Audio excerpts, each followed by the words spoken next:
Assalamualaikum warahmatullahi wabarakatuh. Waalaikumsalam warahmatullahi wabarakatuh. Salam sejahtera buat kita semua dan Om Swastiastu.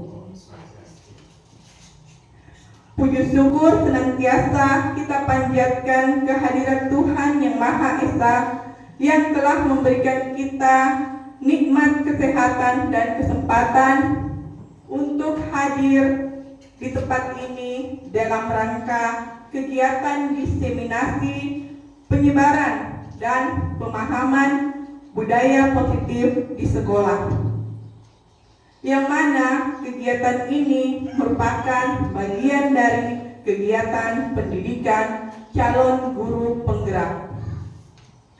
Yang saya hormati Bapak Kepala Sekolah dan Bapak Ibu Guru, rekan sejawat sekalian yang saya banggakan. Terima kasih atas kehadirannya, karena kehadiran Bapak Ibu sangat berarti bagi saya, Nur Hayati, calon guru penggerak angkatan 10, guru SD kecil Mekarsari Buranga. Dalam melaksanakan nilai dan peran saya sebagai calon penggerak, yaitu dengan tujuan kita semua hadir di sini adalah demi murid dan murid.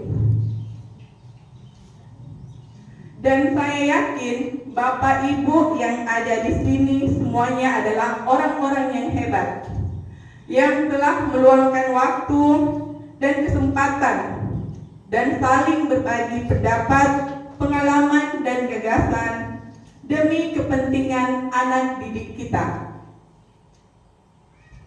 Agar kegiatan ini lebih nyaman ke depannya dan kita bisa saling berbagi dengan suasana yang menyenangkan, mari kita melakukan tepuk semangat baru. Oke, Bapak Ibu, boleh silahkan berdiri. Kita buat tepuk semangat versi yang baru. Tepuk semangat dan tepuk semangat dan ding ding ding, dung dung dung. Tepuk semangat se aha aha ma aha aha ngat aha aha semangat. Boleh seperti itu?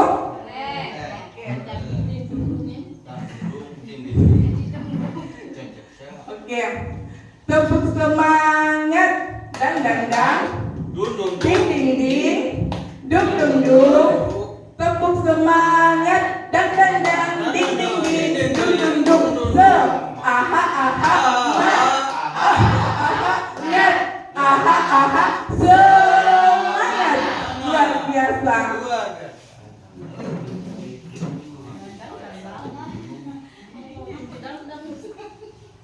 Bagaimana Bapak Ibu? Kita sudah bisa lebih rileks? Bisa. Oke, baiklah. Seperti yang kita lihat di sini, ada yang kita bisa lihat bersama, diseminasi menyebarkan pemahaman dan pengalaman budaya positif. Dari kata menyebarkan, sehingga di sini dengan sangat hormat kami mengundang Bapak dan Ibu dengan kata menyebarkan, sehingga kita semua bisa mengetahui secara bersama mengenai bagaimana penerapan budaya positif di sekolah.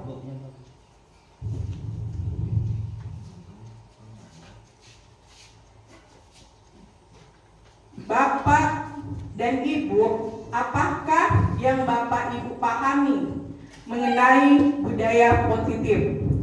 Menurut persepsi Bapak, budaya positif itu seperti apa? Perilaku yang baik. Ya, sesuatu yang baik. Yang lainnya mungkin Bapak Ibu yang lain ada gagasan atau pendapat mengenai budaya positif? Perilaku yang menyenangkan. Perilaku yang menyenangkan. Ya, semuanya mengarah ke arti kata positif, menyenangkan, baik.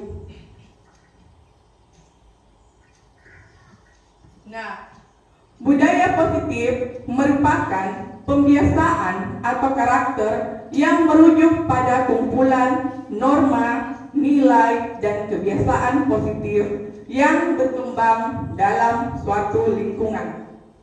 Jadi dari kata budaya, pembiasaan. Kemudian pembiasaan itu merupakan perwujudan nilai-nilai atau keyakinan kebajikan universal yang diterapkan di dalam kehidupan. Dari sini, Bapak Ibu, apa yang Bapak Ibu pahami mengenai kebajikan universal?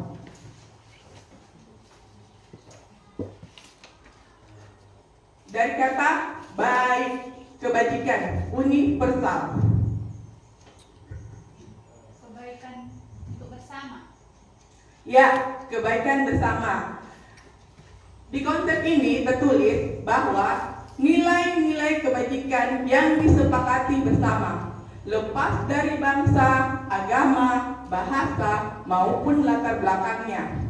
Nilai-nilai ini merupakan payung besar dari sikap dan perilaku kita, atau nilai-nilai ini merupakan fondasi kita berperilaku. Nilai-nilai kebajikan adalah sifat-sifat positif manusia yang merupakan tujuan mulia yang ingin dicapai setiap individu. Nah, saya bahasakan agar lebih kontekstual maksud dari kebajikan universal, yang mana kebajikan universal itu adalah kebaikan yang kita pahami bersama, entah di luar negeri, Australia, Amerika, Indonesia, ataupun suku bangsa apapun. Kita sepakati bersama bahwa jujur itu perbuatan baik. Setuju? Nah, itulah maksud dari kebajikan universal. Semua tindakan yang diakui tidak melihat dari golongan adalah nilainya adalah baik.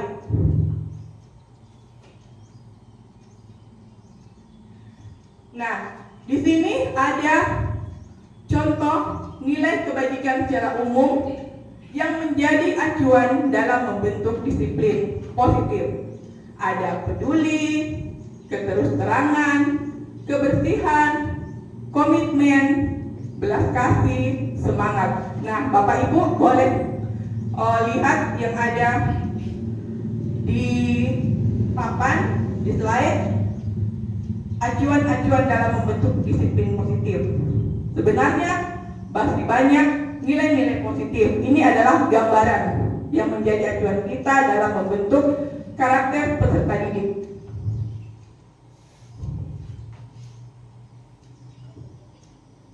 Nah, Bapak Ibu, setelah kita melihat nilai kebajikan universal tersebut, apakah budaya positif itu penting untuk kita terapkan di sekolah?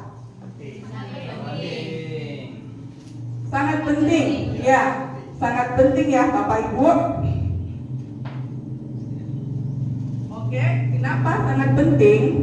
Karena sebagai bagian proses pembelajaran pendidikan karakter. Jadi pembelajaran di sini bukan hanya soal mengajarkan anak-anak membaca, menghitung, tapi di sini lebih merujuk pada pendidikan karakter yang dapat membentuk nilai luhur yang tercermin dari Pancasila yang kita harapkan dari murid. Nilai luhur yang tercermin dari Pancasila, yaitu murid yang berkarakter profil pelajar Pancasila. Bapak Ibu sudah tahu mengenai profil pelajar Pancasila? Seperti apa profil pelajar Pancasila itu?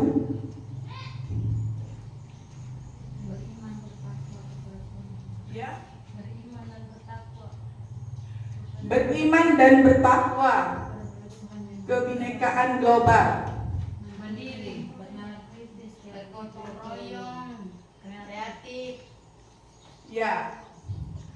Jadi seperti kita ambil dari profil pelajar Pancasila. Pancasila yang kita ketahui itu adalah sebagai dasar negara, menjadi pandangan dan pedoman bangsa Indonesia menjadikan profil pelajar Pancasila menjadi pijakan nilai-nilai kebajikan yang ingin dicapai oleh setiap anak Indonesia. Ada 6 dimensi karakter profil pelajar Pancasila: beriman, bertakwa kepada Tuhan Yang Maha Esa, kebinekaan global, bergotong royong, kreatif, bernalar kritis, mandiri. Nah, Bapak Ibu, tadi kita sudah melihat sikap atau nilai-nilai yang menjadi acuan dalam membentuk karakter pada murid. Nah, pada profil pelajar Pancasila ini yang menjadi ke-6 dimensi sudah tertera apa yang menjadi nilai kebajikan universal. Setuju Bapak Ibu? Setuju. Nah, sekarang setelah kita mengetahui nilai kebajikan universal, kemudian mengenai karakter yang kita inginkan, yang menjadi pertanyaan, bagaimana mewujudkan budaya positif di sekolah? Apakah Bapak Ibu memiliki gambaran mengenai bagaimana cara kita mewujudkan budaya positif yang berkaitan dengan nilai kebajikan? Memberi salam. Ya, memberi salam. Yang lain Bapak Ibu? Memberi salam. Apakah hanya memberi salam merupakan bagian dari budaya positif? Budaya 5S. Ya. Menyapa. Ya, menyapa. Budaya 5S. Ya, 5S. menerapkan 5S. Masih ingat 5S? Sapa, salam, senyum, Sopan dan sopan. ya. Sopan. Ya, sopan. Ya, luar biasa Bapak Ibu. Semuanya kita sudah memahami mengenai bagaimana yang seperti apa itu budaya positif. Nah, cara mewujudkan budaya positif di sekolah, kita mulai dengan perubahan. Paradigma itu adalah berbicara tentang perubahan yang baru. Pembelajaran dengan paradigma baru. Bagaimana itu pembelajaran dengan paradigma baru? Yang lama bagaimana? Yang baru bagaimana?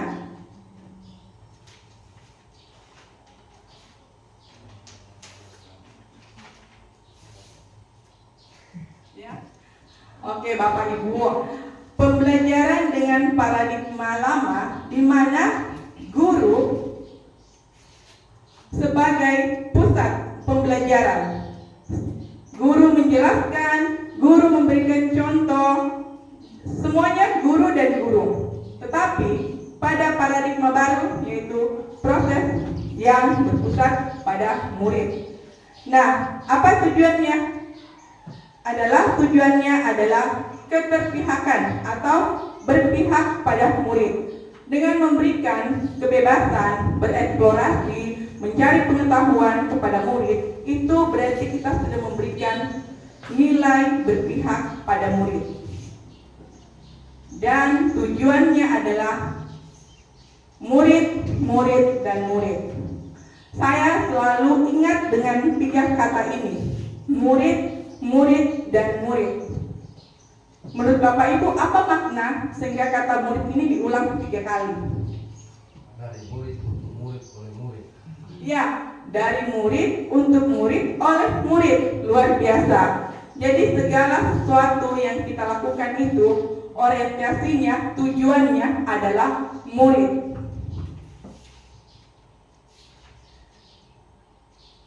Dengan proses pembelajaran paradigma baru tersebut, maka akan memunculkan lingkungan positif. Jadi dasar mewujudkan budaya positif, kita awali dengan lingkungan yang positif.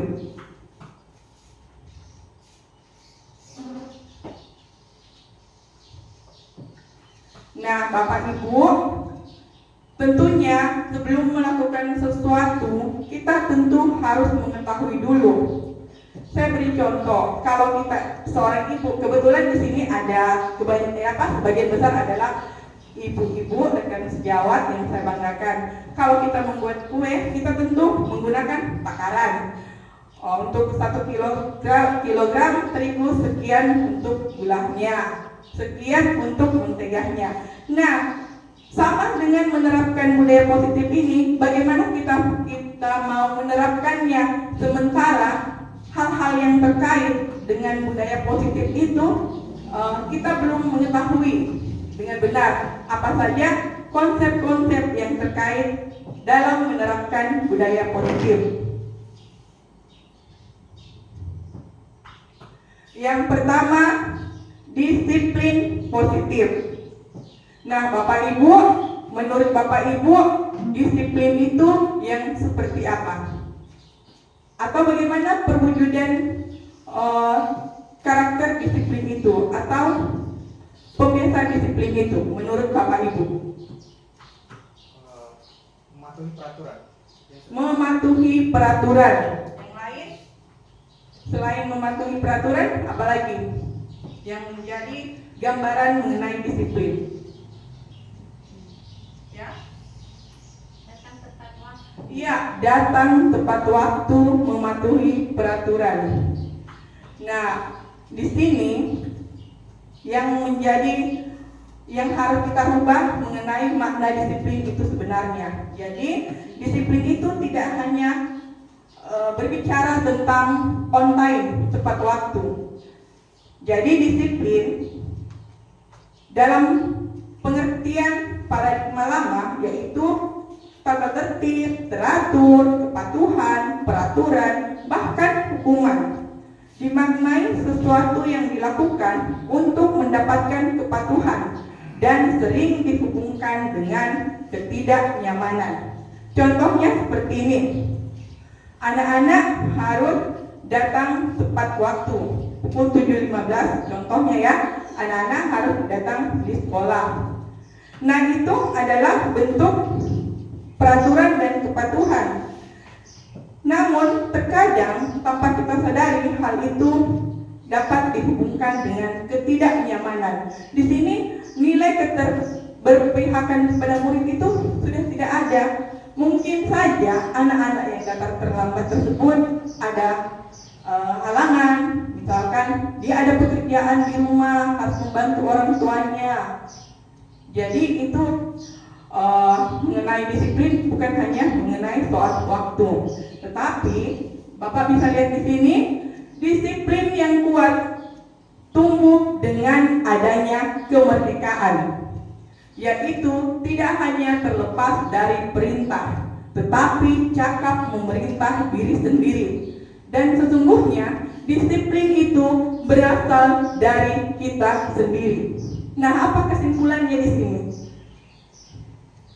Bahwa disiplin itu bukan berasal dari dengan adanya disiplin positif ya, bukan dari adanya peraturan, hukuman, tetapi berasal dari diri kita sendiri. Murid dapat memerintah dirinya, saya harus datang terlambat. Saya harus datang terlambat atau tidak ya? Tapi yang ada karena adanya disiplin positif pada dirinya, saya harus datang tepat waktu. Itu merupakan salah satu tugas dan kewajiban saya sebagai murid. Jadi dia memerintah dirinya sendiri. Menurut Dian Gosan, disiplin merupakan proses belajar. Maksudnya, kita harus paham untuk apa, mengapa melakukan sesuatu. Dan hal ini mengacu pada nilai kebajikan yang kita yakini. Hal ini membangun motivasi intrinsik sehingga dapat bertanggung jawab terhadap yang dilakukan. Jadi penerapannya seperti ini Bapak Ibu. Jadi kalau kita menyuruh anak-anak kalian harus datang tepat waktu. Tapi kalau kita hanya beritahu seperti itu, maka motivasi yang ada dalam diri mereka itu tidak akan pernah muncul karena mereka tidak tahu datang tepat waktu untuk apa juga. Tapi kalau kita memberikan pemahaman pemahaman, mereka ketahui yang mereka lakukan itu, oh tujuannya untuk ini. Ternyata datang tepat waktu itu memberikan nilai, menghargai waktu. Jadi dengan sendirinya motivasi itu anak-anak akan muncul bahwa dia harus datang tepat waktu tanpa merasa takut dihukum atau memberikan ketidaknyamanan pada dirinya. Seperti itu.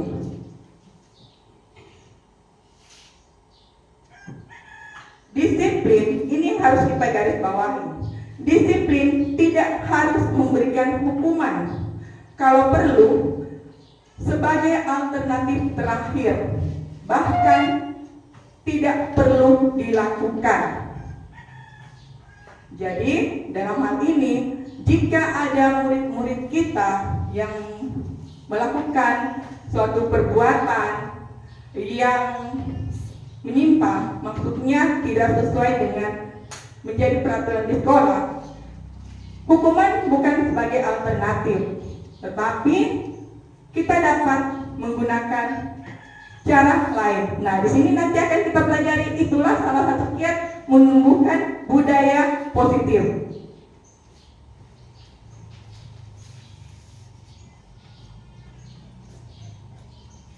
Nah, Bapak Ibu, di sini ada mindset. Bapak Ibu tahu apa itu mindset? Pola pikir. Ya? Ya, ini adalah pola pikir. Ini adalah pola pikir yang saya cetuskan. Gagasan yang saya cetuskan setelah saya mempelajari modul budaya positif.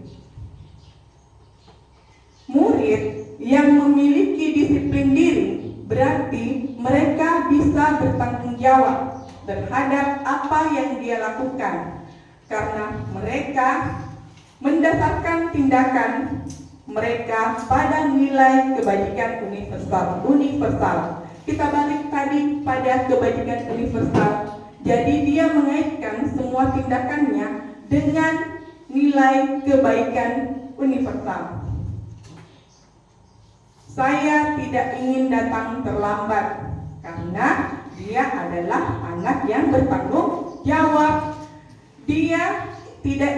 Anak tidak ingin datang terlambat karena dia merasa sebagai murid dia harus patuh kepada bapak dan ibu guru.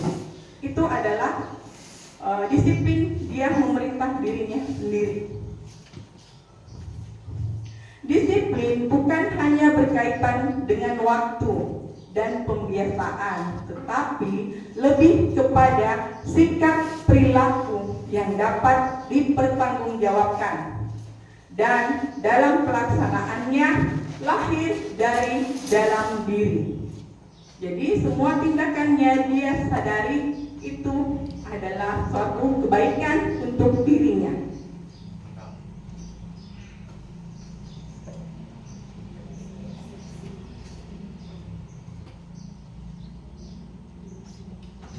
Nah, sekarang Bapak Ibu, ayo sekarang kita bermain. Bapak dan Ibu, sekarang di sini anggaplah tangan Bapak Ibu ini menyimpan suatu rahasia. Rahasia ini adalah sesuatu yang sangat berharga.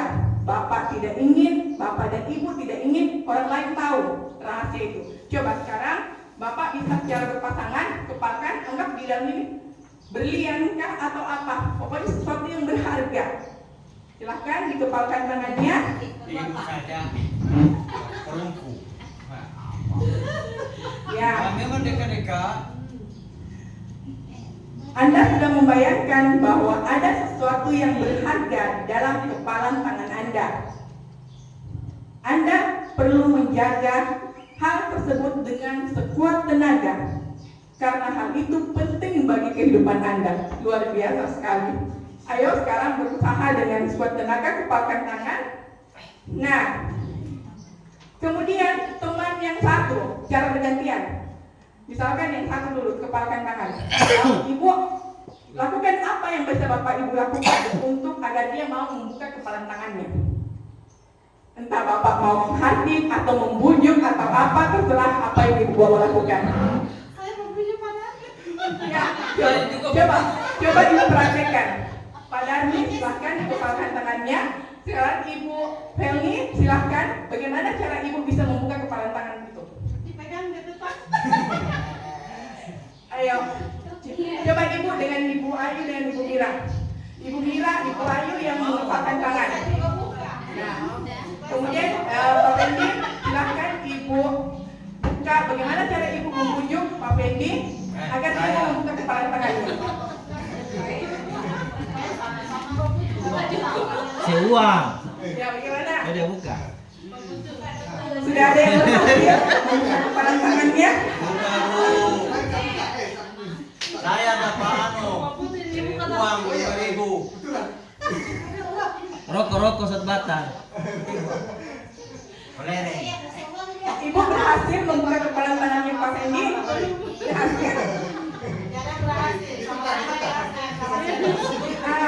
Ternyata tidak ada yang berhasil.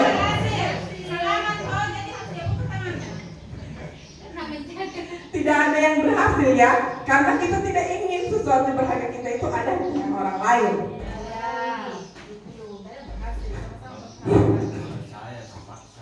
Nah, tapi ada tadi yang mengatakan ada yang berhasil ya? Ada. Ada juga yang tidak berhasil.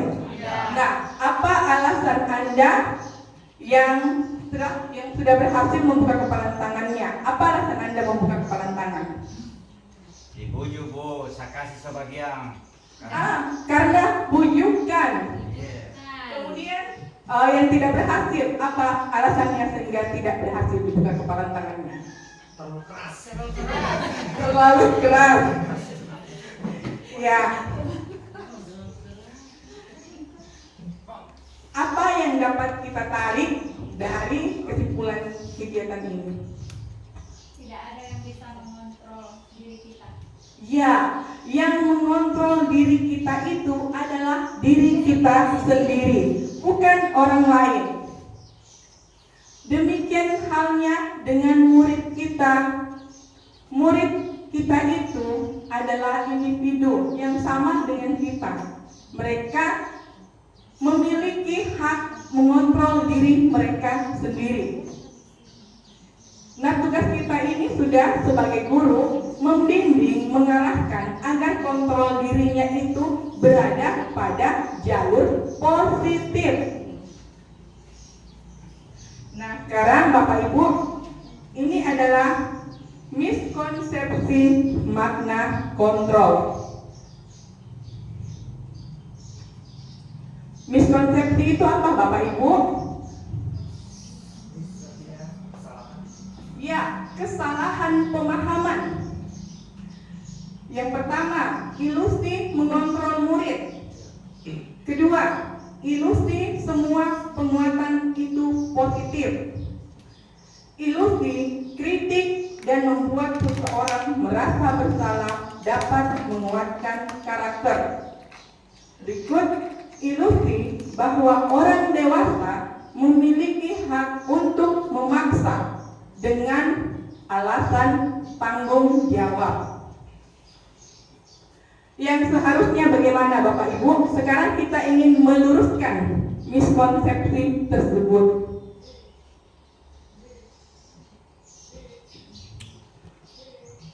Pertama, guru tidak dapat mengontrol murid jika ia tidak mau.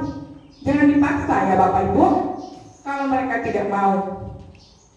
Kalau untuk mengarahkan mereka ke kebaikan, itulah tadi sudah gunanya. Bujukan. Harus ada dorongan sendiri dari diri murid. Bagaimana memunculkan dorongan itu? Itulah tugas kita sebagai guru, mengarahkan murid. Kemudian, tidak semua penguatan itu efektif. Contohnya seperti ini. Anak-anak yang tidak mengerjakan tugas. Saya berbicara tentang pengalaman saya di sini. Saya sering mendapatkan anak-anak itu tidak mengerjakan tugas. Hal yang pertama saya lakukan adalah yang tidak mengerjakan tugas, silahkan berdiri, dihukum. Ya. Namun hasilnya apa? Tujuannya kita kalau dia dihukum itu adalah bentuk penguatan supaya dia tidak lagi tidak mengerjakan tugas, supaya dia menjadi mengerjakan tugas. Tapi ternyata hasilnya apa? Malah anak tersebut masih juga tidak mengerjakan tugas. Itu menunjukkan bahwa tidak semua penguatan itu efektif. Kemudian, menggunakan kritik dan rasa bersalah mengontrol murid menuju pada identitas gagal. Nah, ini yang sering kadang kita lakukan, menggunakan kritik dan rasa bersalah. Kamu ini lambat terus, tidak kerjakan tugas. Hasilnya apa? Anak-anak tersebut merasa mentalnya down ya. Dia berpikir, saya memang seperti itu, selalu tidak mengerjakan tugas. Bukannya kita mau mereka ke arah yang berpikir yang ke positif, merubah tindakannya, tapi langsung kita, kamu ini lambat terus, tidak kerjakan tugas. Malah membawa mereka ke identitas gagal. Kemudian, murid memiliki hak menentukan pilihan mereka. Ya, di sini kita kembalikan bahwa anak-anak memiliki hak yang sama dengan kita, berhak menentukan pilihan mereka. Dari sini Bapak Ibu, apakah ada yang ingin ditanyakan mengenai miskonsepsi tentang makna kontrol?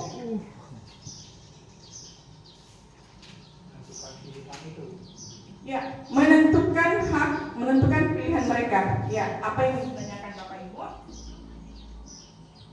Karena kita tidak paham apa yang mereka inginkan waktu pembelajaran itu. Karena mereka itu disuruh bikin juga tidak mau, kerja kelompok juga tidak mau. Jadi pilihan mereka itu seperti apa? Jadi kita bisa bertanya-tanya sendiri dalam hati kita.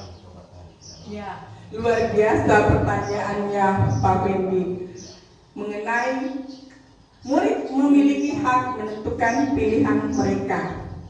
Di sini kan diluruskan maknanya bahwa murid menentukan hak. Nah, kita guru tidak tahu mereka maunya apa. Nah, di sini sudah posisi kita, Pak. Di sini kita akan mempelajari apa posisi kita, sehingga kita dapat mengetahui apa yang mereka inginkan. Jadi, dalam hal ini menurut saya kita membutuhkan komunikasi yang intens. Dengan komunikasi, anak-anak menjadi lebih terbuka. Pendekatan emosional itu sangat penting. Jadi bagaimana, Pak? Ya, bisa Pak. Ya, terima kasih. Jadi, miskonsepsi makna kontrol ini telah diluruskan oleh pakar pendidikan sekaligus psikiater. Luar biasa Bapak Ibu, kita ini jadi guru, selain mengajar, mendidik, ternyata kita juga merangkap menjadi psikiater, mendalami hal-hal emosi yang berkaitan dengan emosional anak. Tidakkah Bapak Ibu merasa itu suatu pekerjaan yang hebat, luar biasa? Ya? Ya, sangat luar biasa.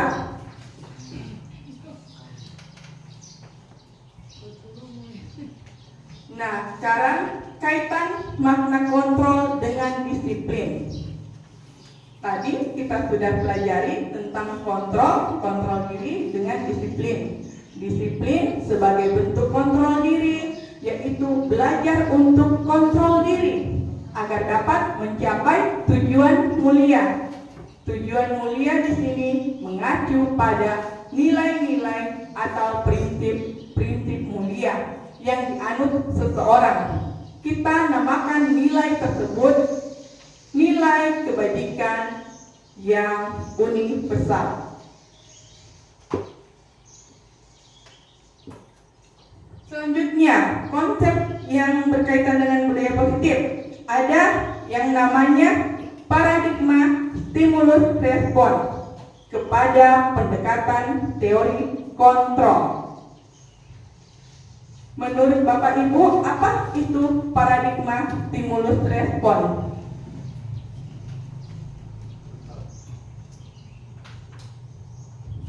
Ya, paradigma stimulus respon. Stimulus artinya proses pembelajaran atau stimulasi yang kita berikan kepada anak-anak.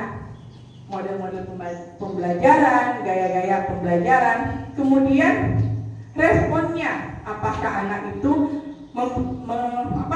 menjadi berpikir dengan pembelajaran yang kita lakukan, anak-anak menjadi berpikir, oh iya ya seperti ini. Itulah maksud dari stimulus respon. Jadi di sini dikatakan setiap anak memiliki perbedaan. Setuju Bapak Ibu kalau anak-anak itu berbeda? Jelas berbeda. Ya, anak-anak itu berbeda. Didasarkan oleh keadaan dasar dan kebutuhannya. Hal ini memberikan gambaran berbeda pada individu. Namun, keadaan dapat diubah. Ada kata namun dapat diubah dengan memberikan ruang untuk menyadari apa yang berarti bagi diri setelah kembali kepada diri untuk menentukan pilihan yang ingin dilakukan. Itulah makna stimulus respon. Jika kita melakukan contoh teladan yang baik, responnya ke anak, oh iya, perbuatan itu bagus. Itu adalah responnya sehingga dia akan melakukan. Itu maksud dari stimulus respon pada teori kontrol. Jadi anak-anak yang kembali, oh iya itu bagus, saya harus ikut. Oh itu adalah contoh sikap yang jujur. Saya ingin berbuat seperti itu. Nah, Bapak Ibu, sampai di sini, apakah Bapak Ibu sudah ada gambaran mengenai penerapan budaya positif? Alhamdulillah. Namun, ternyata masih ada lagi hal-hal yang berkaitan dalam penerapan budaya positif. Nah, agar lebih konsen, bagaimana kalau kita melatih fokus dulu? Boleh Bapak Ibu silahkan berdiri.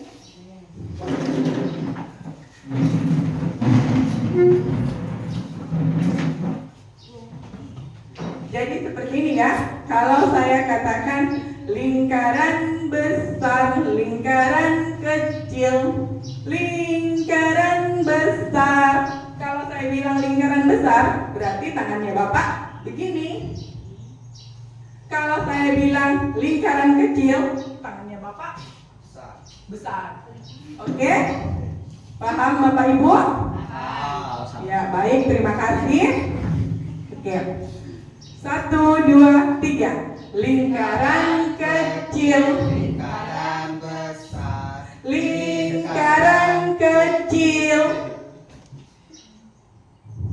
lingkaran besar, lingkaran besar, lingkaran kecil. Luar biasa, ternyata semuanya masih fokus.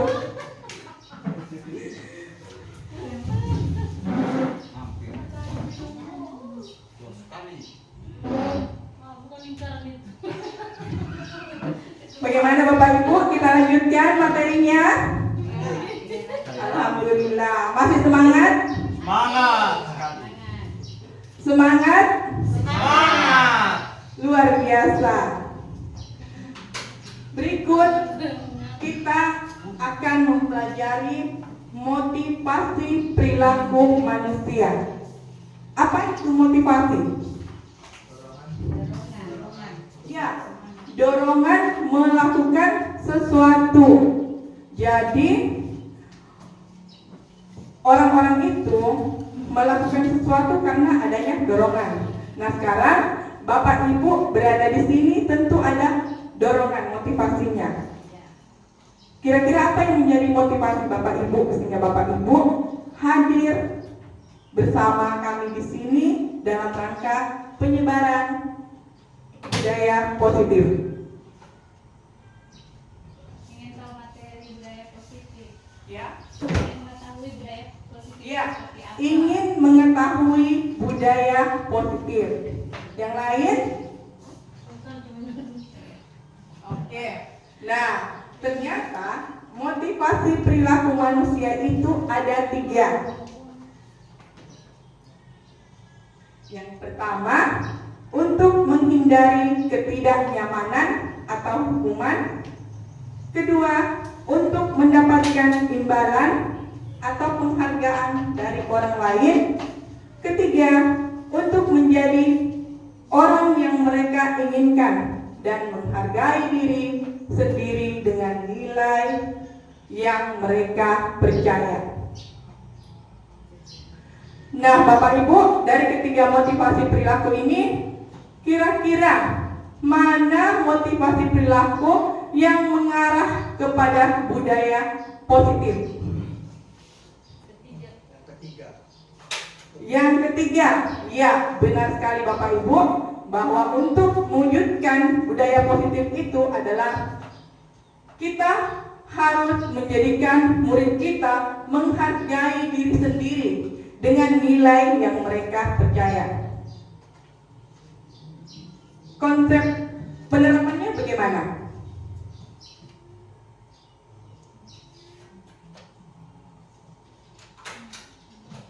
Oke, konsep penerapannya kita berbicara tentang nilai-nilai. Tadi kita kaitkan lagi dengan nilai kebaikan. Bahwa misalkan kita ambil contoh nilai kebaikan tanggung jawab. Nah, kita bisa menjadikan anak-anak tersebut melakukan sesuatu dengan nilai yang mereka percaya, dengan bahwa tanggung jawab itu adalah perbuatan yang mulia. Sehingga misalkan anak-anak kita suruh untuk ada tugas piket membersihkan kelas setiap hari, mereka melakukannya bukan karena menghindari hukuman, bukan karena untuk mendapatkan penghargaan, tetapi karena mereka menghargai nilai yang mereka yakini, bahwa nilai tanggung jawab itu adalah nilai kebaikan. Seperti itu Bapak Ibu.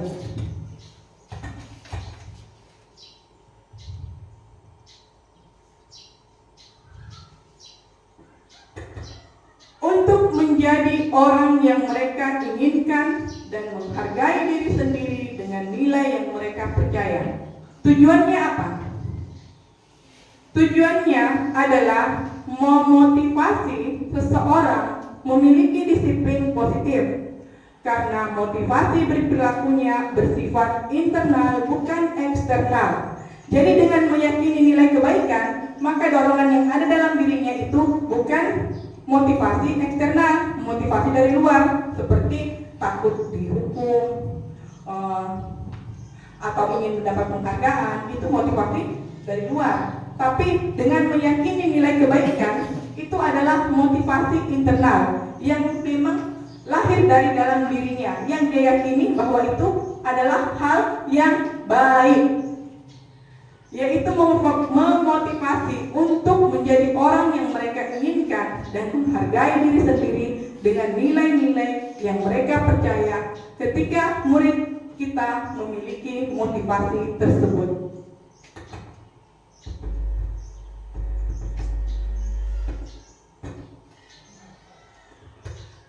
Dalam mewujudkan budaya positif, tentunya dengan menciptakan lingkungan positif, yaitu keadaan yang memberikan rasa aman, nyaman, dan dapat memberikan dorongan atau motivasi perkembangan akhlak yang mulia, menumbuhkan rasa empati, toleransi, dan terbentuk hubungan yang positif. Contohnya, bersikap sopan, mengantre, melaksanakan kerja bakti, tepat waktu tiba di sekolah, menaati peraturan di sekolah, menyimak dengan baik, toleransi, bertanggung jawab atas tindakan yang dilakukan, bersalaman dengan guru, membuang sampah pada tempatnya, gotong royong, religius, nasionalis, mengikuti berbagai kegiatan ekstrakurikuler, bernalar kritis, dan mandiri. Jadi luar biasa Bapak Ibu, budaya positif itu sangat luas. Bukan tentang waktu, bukan soal soal sikap, tapi kemauan anak untuk berubah. Anak-anak mau mengikuti kegiatan ekstrakurikuler, berarti dia memiliki budaya positif dalam dirinya. Dia ingin mengembangkan dirinya. Dia ingin menjadi lebih baik dari sebelumnya.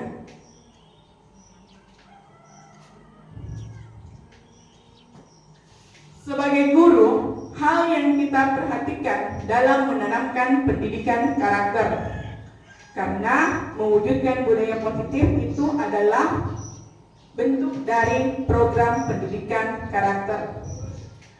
Pertama, anak sebagai individu yang memiliki hak atas dirinya. Tugas guru mendampingi dan membimbing anak menemukan kebahagiaannya. Jadi anak-anak melakukan sesuatu bukan karena keterpaksaan, tapi dia lakukan dengan senang hati. Itu maksudnya. Kemudian, setiap anak itu unik, sehingga didasarkan sebagai dasar untuk memenuhi kebutuhannya, merupakan motivasi perilaku menjadi orang-orang yang mereka inginkan. Jadi karakter anak itu berdasarkan kebutuhannya. Nah, berbicara soal kebutuhan anak, itu ada 5 ya kebutuhan anak. Nanti akan kita bahas sebelumnya kita masuk dulu kepada posisi kita sebagai guru. Nah, Bapak Ibu, hukuman, konsekuensi, dan restitusi ini sebagai tolak ukur penegakan peraturan atau keyakinan. Nah, Bapak Ibu, dari ketiga tolak ukur peraturan ini, menurut Bapak Ibu, yang mana baik untuk kita terapkan? Hukuman, konsekuensi, atau restitusi? Restitusi. Ya, restitusi. Nah, Bapak Ibu tentu sudah hukuman rada-rada negatif ya. Konsekuensi masih juga pasti. Restitusi pasti hal yang baru. Jadi restitusi apa ya? Nah, sekarang berkaitan dengan penerapan restitusi. Sebelumnya kita harus melihat posisi kita dahulu sebelum kita menerapkan penerapan restitusi. Ada 5 posisi kontrol. Pertama, penghukum, pembuat rasa bersalah, teman, pemantau, dan manajer. Jadi, tolak ukur dengan posisi kontrol berkaitan. Jadi, di saat kita memilih restitusi, berarti posisi kontrol yang kita gunakan itu mengarah pada posisi apa? Nah, akan kita bahas. Sebelumnya kita pelajari dulu, kita ketahui bersama apa sih itu hukuman, apa itu konsekuensi, dan apa itu restitusi. Bapak Ibu memiliki gambaran secara pengalaman mungkin bagaimana tentang hukuman. Bagaimana menurut Bapak Ibu mengenai hukuman itu? Bisa diulang pertanyaan? Ya? Bisa diulang pertanyaan? Oke, baiklah. Menurut Bapak Ibu, penerapan hukuman itu seperti apa? Menurut pemahaman Bapak? Kalau penerapan hukuman yang biasa dilakukan, mungkin disuruh nyiram bunga, terus bersihkan halaman di depan kelas, gitu. Disuruh membersihkan? Iya. Ya. Nah, di saat mereka melakukan kesalahan. Oke. Yang lain Bapak Ibu, hukuman itu seperti apa? Memberikan efek jerah kepada siswa. Ya. Memberikan efek jerah. Memberikan efek jerah itu adalah hukuman. Nah, oke. Sekarang kita lihat ya. Hukuman bersifat tidak terencana atau tiba-tiba. Anak atau murid tidak tahu apa yang akan terjadi, tidak dilibatkan.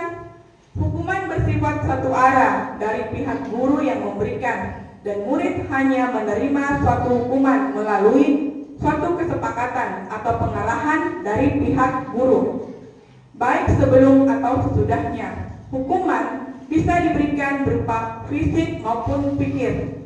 Murid atau anak disakiti oleh suatu perbuatan atau kata-kata. Itulah makna hukuman. Misalkan anak-anak yang datang terlambat, lagi-lagi masalah terlambat. Kita suruh kamu lari lapangan 20 kali putaran. Itu kan hukuman. Dan itu bersifat tiba-tiba. Kemudian anak tidak dilebatkan. Kok datang terlambat langsung putar halaman. Bagaimana kalau tiba-tiba dia belum sarapan? Atau mungkin dia terlambat karena ada suatu hal. Nah, dari sini kita bisa menilai apakah hukuman itu efektif untuk merubah perilaku. Bagaimana menurut Bapak Ibu? Tidak. Tidak efektif ya? Iya. Oke, karena di sini anak-anak disakiti. Berarti kita sudah jauh dari makna konsep pendidikan Ki Hajar Dewantara. Murid dan murid. Keberpihakan kepada murid. Jadi kalau kita melaksanakan hukuman, berarti nilai itu sudah tidak kita jalankan. Lanjut, konsekuensi. Konsekuensi sudah terencana atau sudah disepakati, sudah dibahas dan disetujui oleh murid dan guru. Umumnya, bentuk konsekuensi dibuat oleh pihak guru dan murid sudah mengetahui sebelumnya. Konsekuensi yang akan diterima bila ada pelanggaran. Pada konsekuensi, murid tetap dibuat tidak nyaman untuk jangka waktu pendek. Nah, konsekuensi itu seperti apa pelaksanaannya menurut Bapak Ibu?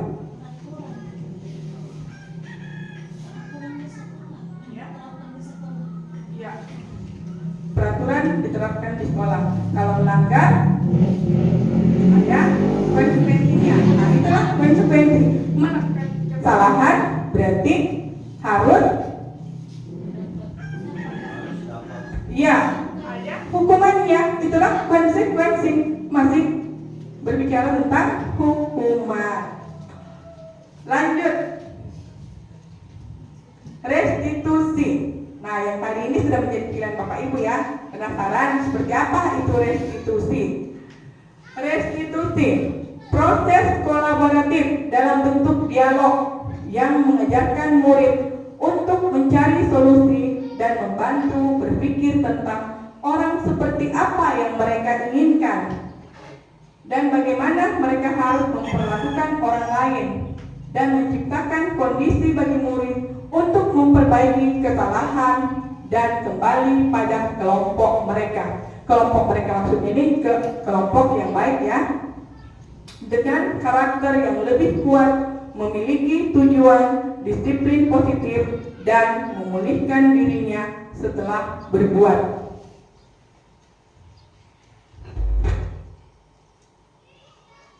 Oke Bapak Ibu, di slide ini ada contoh kasus ya. Ada contoh kasus. Silakan Bapak Ibu baca.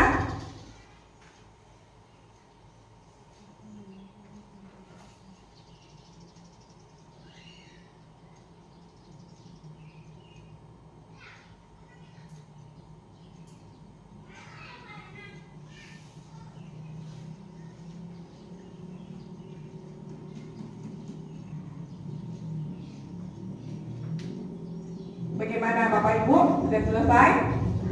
Ya. Jadi pada kasus ini adalah di mana ada suasana dalam kelas yang tidak kondusif karena diskriminasi. Diskriminasi yaitu anak-anak perempuan mereka dikucilkan. Setiap ada pembagian kelompok, mereka tidak anak laki-laki tidak pernah mau bergabung. Nah, kalau kita merujuk pada posisi penghukum, kita langsung memberikan anak-anak hukuman. Kamu ini tidak boleh seperti itu, atau dengan kata-kata seperti itu ya, tidak bagus. Coba kalau kamu dibuat seperti itu. Nah, tetapi dengan adanya penerapan budaya positif yaitu restitusi, kita dapat melakukan proses dialog. Nah, berkaitan dengan proses dialog. Di sini kita bisa mengambil posisi kita sebagai guru, posisi untuk melakukan proses dialog. Apa posisi yang mana yang tepat kira-kira?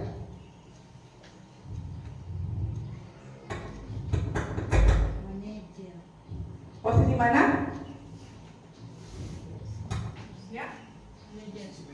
Ya, posisi manajer adalah posisi guru berbuat sesuatu bersama dengan murid.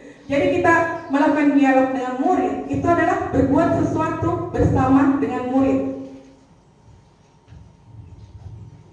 Jadi restitusi adalah cara menanamkan disiplin pada murid sebagai bagian dari budaya positif, dengan guru sebagai posisi kontrolnya adalah manajer.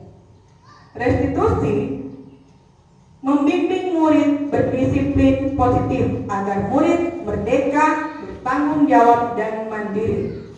Nah, bagaimana pelaksanaannya dalam penerapan restitusi? Ada 3 tahapan dalam penerapan segitiga restitusi. Yang pertama, menstabilkan identitas. Yang kedua, validasi tindakan yang salah. Yang ketiga, menanyakan keyakinan.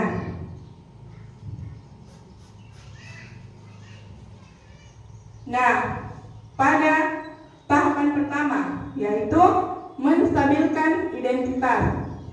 Prinsip dalam menstabilkan identitas. Jadi ada prinsip yang kita pegang. Pertama, membuat kesalahan adalah proses dari pembelajaran. Berperan menggeser dari identitas gagal menuju identitas sukses. Kemudian, jangan mengkritik murid yang mengalami identitas gagal. Nah, dengan prinsip itu kita dapat mengajukan pertanyaan. Dari kelima pertanyaan ini, tidak semua ya Bapak Ibu kita harus ajukan. Kita sesuaikan, kita kondisikan, tergantung konteks permasalahannya. Kemudian dalam tahapan segitiga restitusi tidak harus memulai dari menstabilkan identitas, tapi seperti yang saya katakan, dilihat dari konteks permasalahan, ya. Nah, kalau pada permasalahan yang memang menurut kita luar biasa menyimpang, kita gunakan secara berurut tahapan ini. Kalau misalkan konteksnya hanya membuang sampah, kita bisa langsung menanyakan, apakah menurutkan kamu membuang sampah itu baik? Seperti itu. Kemudian, apa keyakinan yang kamu pahami tentang lingkungan? Bisa seperti itu. Jadi tergantung pada konteks permasalahan. Terkait dengan menstabilkan identitas, pertanyaan yang bisa kita ajukan bukan hanya pertanyaan, tapi berupa pernyataan. Membuat kesalahan sesuatu yang wajar. Tidak ada manusia yang sempurna. Kita bisa memperbaiki masalah ini. Saya tidak menanyakan masalah ini, tetapi fokus bagaimana memperbaiki kesalahan ini. Apakah saat ini kamu tengah menjadi orang yang baik bagi dirimu sendiri? Nah, berkait dengan pengalaman saya pada kasus yang tadi saya tampilkan tentang diskriminasi, di sini saya mengatakan bahwa apakah saat ini kamu tengah menjadi orang baik bagi dirimu sendiri? Nah, kita kaitkan bagaimana jika seandainya kamu yang berada di posisi itu. Kamu berada di dalam suatu komunitas, dalam satu kelompok, temanmu tidak mau memasukkan kamu dalam kelompok. Bagaimana perasaanmu? Jawabannya tidak nyaman, Ibu, tidak enak. Nah, seperti itu juga temanmu. Jadi kita buat dalam tahap menstabilkan identitas.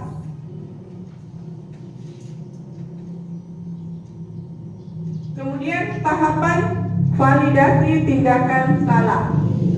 Prinsip tahapan validasi tindakan salah: memahami perilaku sebagai upaya pemenuhan kebutuhan tertentu.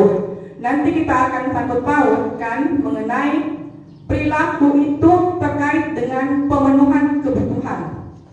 Kemudian, menggeser tindakan stimulus respon menjadi proaktif. Mengenali dan mengakui kebutuhan murid dapat memperbaiki hubungan dengan murid. Pernyataan dan pernyataan disampaikan dengan nada suara yang tidak memojokkan. Kamu bisa saja bertindak lebih gegabah dari ini.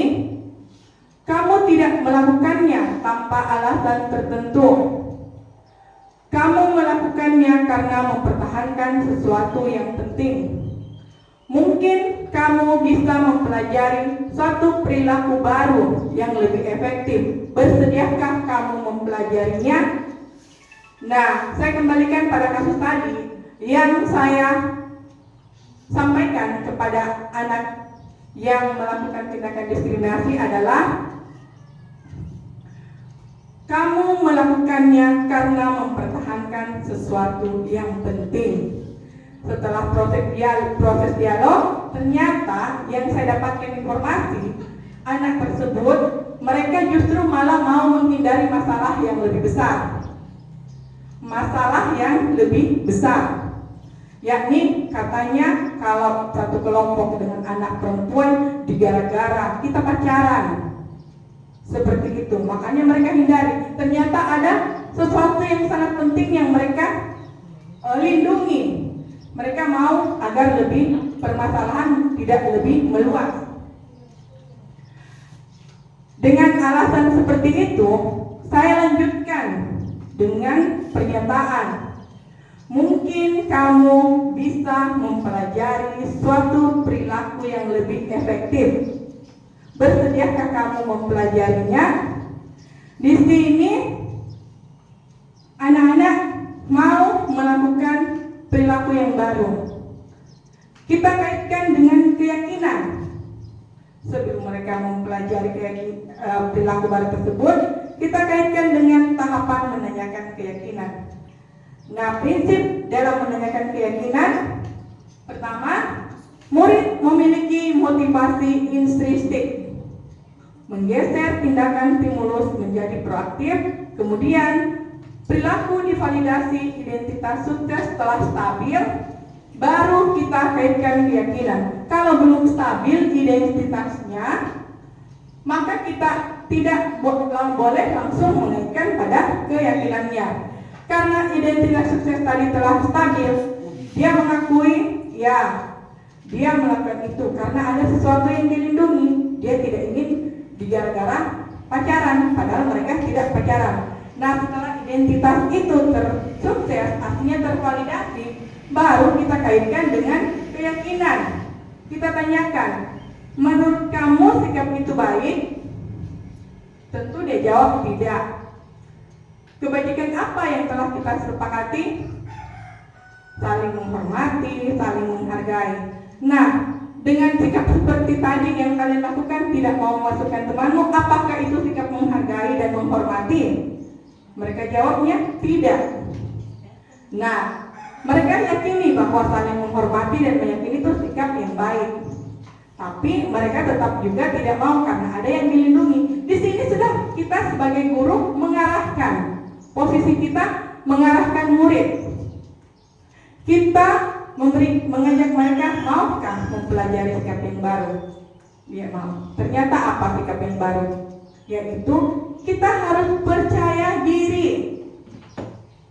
Apakah Bapak Ibu bisa mengaitkan nilai percaya diri pada ini?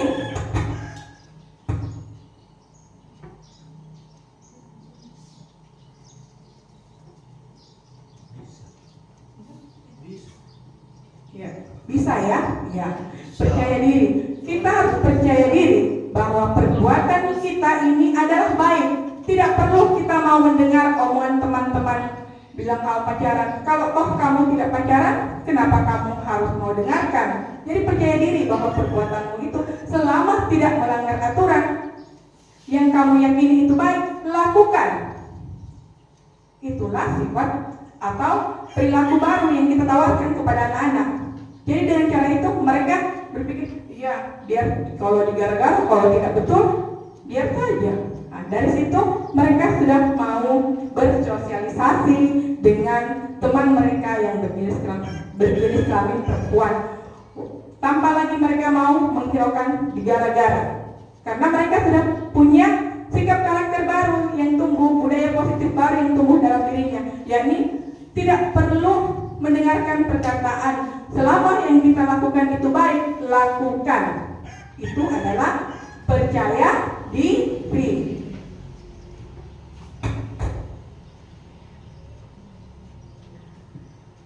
Nah, Bapak Ibu, pernyataan dalam mewujudkan disiplin positif. Bapak Ibu lihat di situ ada tulisan berwarna merah. Ada. Tulisannya apa? Warning. Warning.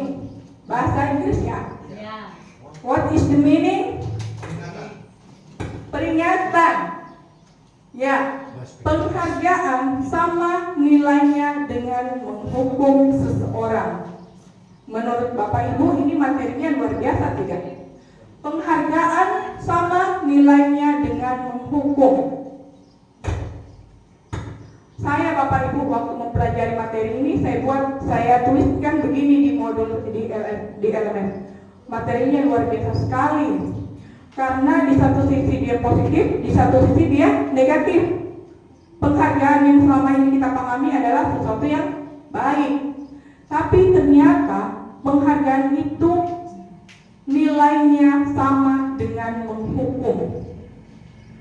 Sehingga dikatakan bahwa penghargaan itu tidak efektif dalam mewujudkan disiplin positif yang mengarah pada budaya positif.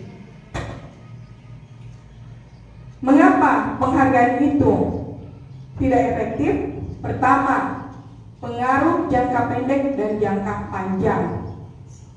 Maksudnya seperti ini. Pengaruh jangka pendek dan jangka panjang.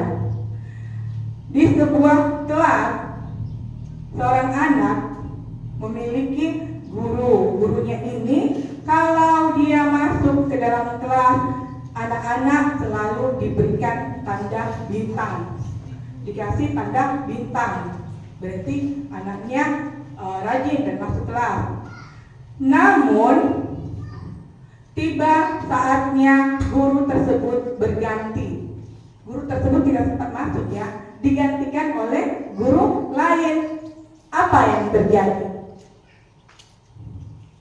Anak-anak tersebut tidak lagi melakukan kegiatan-kegiatan kalau masuk kelas itu mengucapkan salam apa, karena gurunya berganti, karena penghargaan yang biasa diberikan tidak mereka dapatkan. Jadi ini memberikan makna bahwa penghargaan itu hanya bersifat sementara, bukan dari dalam diri anak-anak. Jadi tidak efektif. Lanjut, penghargaan merusak hubungan. Yang bagaimana ini penghargaan merusak hubungan? Bapak Ibu memahami makna penghargaan merusak hubungan? Kita kaitkan dengan konteks kita sebagai seorang guru. Apakah kita pernah merasa bahwa penghargaan yang kita berikan itu ternyata merusak hubungan? Maksudnya seperti apa? Hubungan dengan siapa?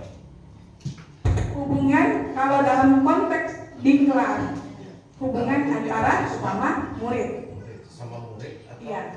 Guru dengan murid. Di sini kita konsepkan diri kita dalam ruang lingkup posisi kita sebagai guru. Nah, baiklah saya akan jelaskan penghargaan merusak hubungan. Maksudnya anak-anak yang misalkan dia juara 1, juara 2, juara 3 dikasih penghargaan, kasih hadiah, pulpen, buku, seperti itu. Nah, dampaknya apa? Menimbulkan rasa iri pada teman-teman yang lain. Tapi kalau dulu kita berpikirnya begini, kita buat seperti itu supaya anak-anak lain termotivasi, ya? Itu tujuan kita ya, termotivasi. Namun konsep yang sebenarnya adalah merusak hubungan. Kemudian penghargaan mengurangi ketepatan. Penghargaan menurunkan kualitas. Penghargaan menurunkan kualitas. Jadi anak-anak itu kalau dikasih hadiah besar, dijadi kalau kamu menang ini, hadiahnya ini. Kalau kamu menang juara ini, hadiahnya ini. Jadi mereka itu melakukan sesuatu bukan karena ingin melakukan sesuatu yang terbaik, tapi karena adanya iming-iming. Oh, lebih besar. Dan bukan itu yang kita harapkan dalam penerapan budaya positif.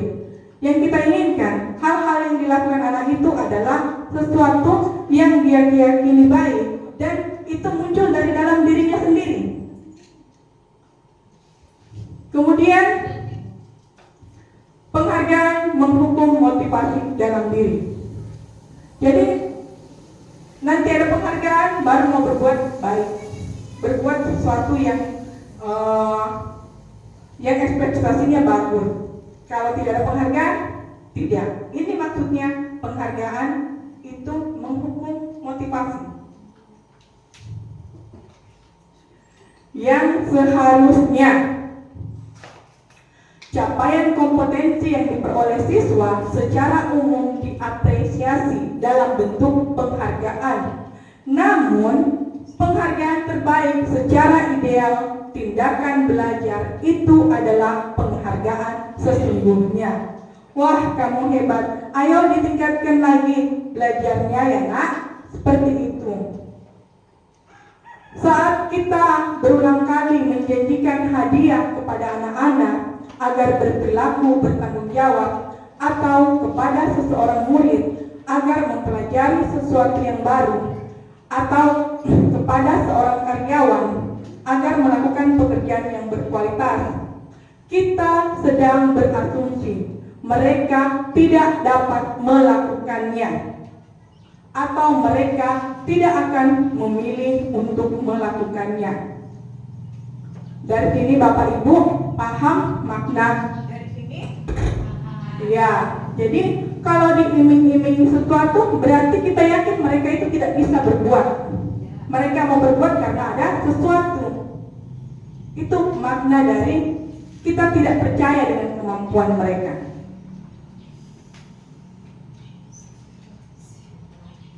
Selanjutnya, materi yang berkaitan dalam penerapan budaya positif. 5 kebutuhan dasar manusia. Yang pertama, bertahan hidup, kasih sayang, kebebasan, kesenangan, dan penguasaan. Nah, 5 kebutuhan dasar ini ada pada setiap anak didik kita. Bapak dan Ibu pasti sudah pernah mendapatkan anak-anak yang suka di dalam kelas mengganggu teman-temannya. Itu karena mereka membutuhkan kebutuhan dasar kasih sayang. Kemudian mungkin kita dapatkan anak-anak dalam kelas, kalau kita menjelaskan dia suka bergerak ke sana kemari. Nah, itu dia menginginkan satu kebebasan. Kemudian ada juga anak-anak yang maunya belajar itu dia ingin di luar, dia tidak ingin dalam kelas. Itu kesenangan. Kemudian penguasaan, ada anak-anak yang selalu ingin tampil. Anak-anak siapa yang ingin maju? Saya kok. Anak-anak saya lagi. Dia yang ingin menonjol. Berarti dia butuh penguasaan. Nah, berdasarkan 5 kebutuhan dasar tersebut, bagaimana kita sebagai guru mengarahkan dan membina kebutuhan dasar tersebut agar mengarah kepada budaya positif.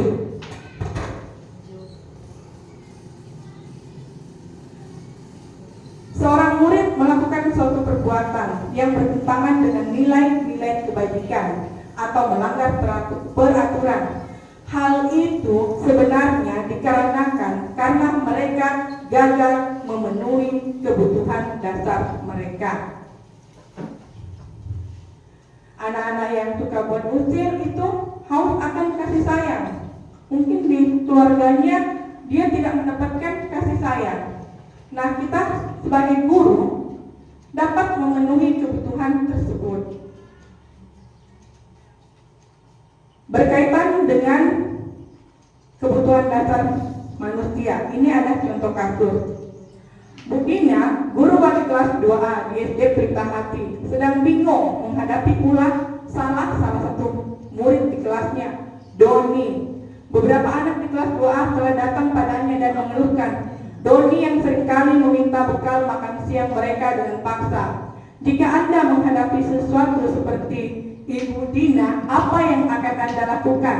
Menurut Anda, kira-kira apa alasan Doni melakukan hal tersebut? Apa alasan Doni melakukan hal tersebut? Kita kaitkan dengan 5 kebutuhan dasar.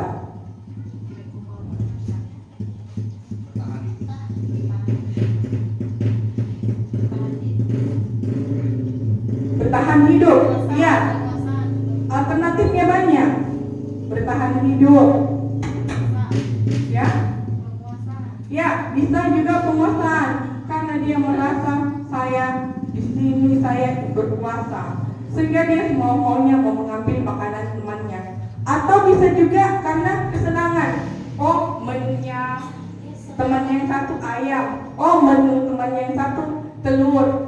Dia ingin coba-coba semuanya. Itu kan kebutuhan dasarnya adalah dia senang. Dia senang dengan seperti itu. Dia mau berekspresi dengan rasa.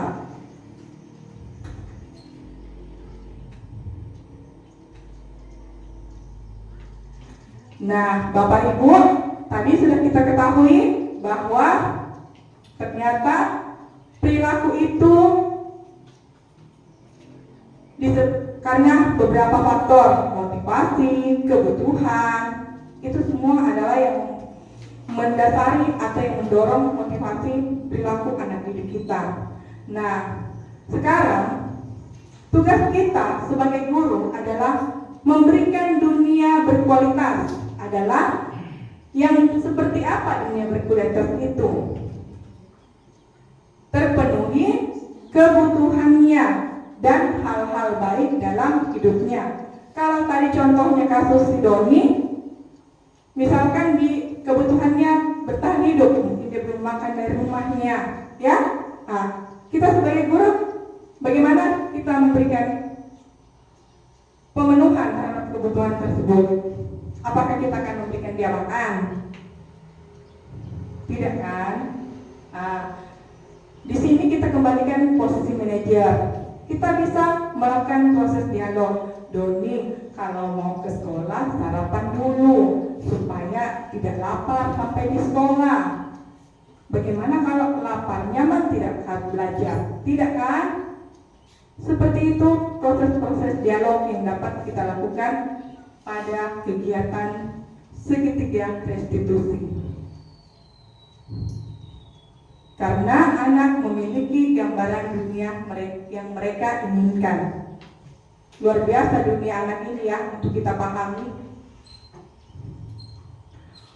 Guru dapat membangun interaksi yang memberdayakan dan memerdekakan murid.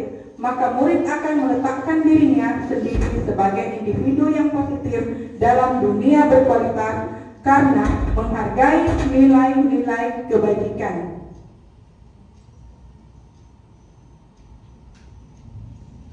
Nah, setelah kita pahami konsep-konsep yang berkaitan dalam menumbuhkan atau mewujudkan budaya positif, mulai dari kita pahami budaya positif itu apa, kita kaitkan dengan nilai kebajikan, kita kaitkan dengan posisi kontrol, kita kaitkan dengan motivasi, kita kaitkan dengan kebutuhan murid. Nah, sekarang hal yang kita lakukan adalah membuat keyakinan kelas. Apa sih itu keyakinan kelas? Dari kata yakin. Bapak Ibu, adakah yang dapat memberikan persepsi, gambaran mengenai keyakinan? Kenapa bukan peraturan ya? Kok keyakinan Kalau peraturan itu belum tentu dilaksanakan karena bukan lahir dari mereka sendiri. Tapi kalau keyakinan itu kan sama dengan kesepakatan. Nah, itu lahir dari siswa tersebut. Nah, karena sudah lahir dari mereka, secara tidak langsung itu mereka akan laksanakan atau lakukan. Seperti itu. ya luar biasa sekali ya Bapak Kepala Sekolah. Kasih aplaus untuk Bapak Kepala Sekolah dalam memberikan gambaran persepsi tentang keyakinan. Karena keyakinan itu sesuatu yang sangat prinsipil ya, berasal dari hati. Kalau peraturan kan belum tentu dengan sesuai yang mereka inginkan, tapi kalau keyakinan berdasarkan apa yang mereka yakini. Sepakat Bapak Ibu dengan penggunaan keyakinan kelas? Nah, dalam melaksanakan keyakinan kelas itu kita tidak bisa lakukan sendiri. Oh, kita mau bilang, oh berhormat pada guru, menjaga kebersihan lingkungan. Tidak. Kalau kita buat sendiri berarti kita ingin melakukan. Tapi dengan melibatkan murid. Jadi kita bisa melaksanakan kegiatan bersama dengan murid, melakukan bagaimana kita menentukan keyakinan kelas yang kita yakini berkaitan dengan nilai-nilai kebaikan yang dipahami. Oh, ini baik, ini yang harus dilakukan. Menjaga lingkungan, oh ini baik, berkaitan dengan kebersihan. Seperti itu Bapak Ibu. Kemudian setelah terbentuknya keyakinan kelas, kita dapat melaksanakan yang tadi sudah kita pelajari bersama, yakni program restitusi. Program yang mengembalikan anak pada karakter yang baik, dari identitas gagal menjadi ke arah identitas sukses. Nah, Bapak Ibu, di sini ada sebuah kesimpulan. Membentuk keyakinan kelas merupakan langkah awal membentuk disiplin positif. Setiap tindakan murid dilandasi oleh kebutuhan yang ingin dia penuhi serta motivasi melakukan tindakan. Sangat penting membangun motivasi dalam diri sebagai dasar mewujudkan disiplin positif. Restitusi adalah pilihan program pembentukan karakter dengan posisi guru sebagai seorang manajer. Baiklah Bapak Ibu, sebelum saya menutup kegiatan kita, mari kita lihat bersama-sama sebuah asas dari Bapak Pendidikan kita, Ki Hajar Dewantara.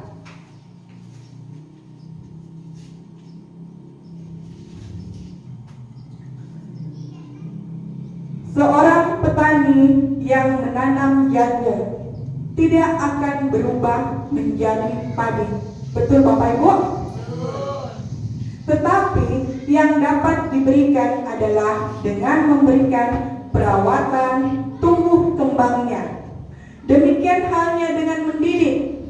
Seorang pendidik memberikan dorongan positif dengan memberikan motivasi dan bimbingan mengenai proses murid diberikan kebebasan dalam mengekspresikan hasil gagasan pemikirannya.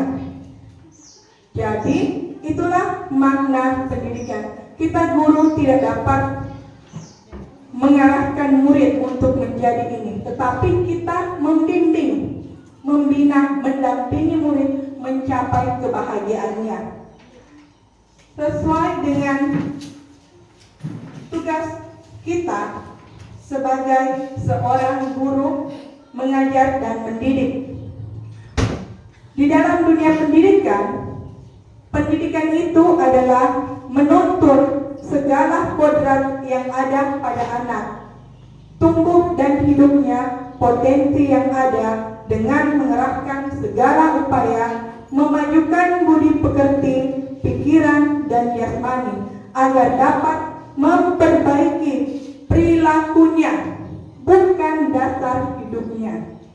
Jadi, kita sebagai guru mengajarkan pendidikan karakter tujuannya memperbaiki lakunya, bukan dasar hidupnya. Jadi Bapak Ibu, sekali lagi saya ucapkan terima kasih atas waktu dan kesempatannya. Semoga kita semua dapat menerapkan hal-hal yang kita ketahui bersama hari ini dalam rangka mewujudkan capaian kompetensi anak-anak yang berkarakter profil pelajar Pancasila. Terima kasih. Assalamualaikum warahmatullahi wabarakatuh.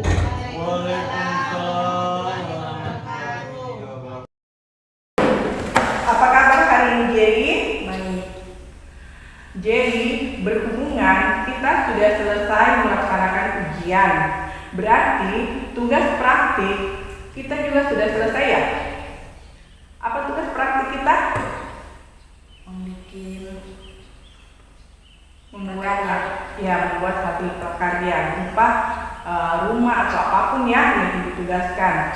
Dan ternyata Jerry belum selesai dan membuat tugas prakarya, membuat rumah atau bentuk lain dari berbagai bahan yang mudah diperoleh. Jerry, Ibu mengerti mungkin ada kesulitan dalam membuat tugas tersebut. Ada kesulitan dalam membuat tugas tersebut? Membantu orang tua. Oh, berarti Jerry kesulitan dalam membuat tugas karena kalau sekolah membantu orang tua. Apa yang Jerry lakukan biasa kalau pulang dari sekolah? Membantu berteman. Bertemankan mama pergi ke kebun. Oh iya, itu sangat bagus ya. Salah satu sikap atau karakter anak yang berbakti kepada orang tua yaitu membantu orang tua.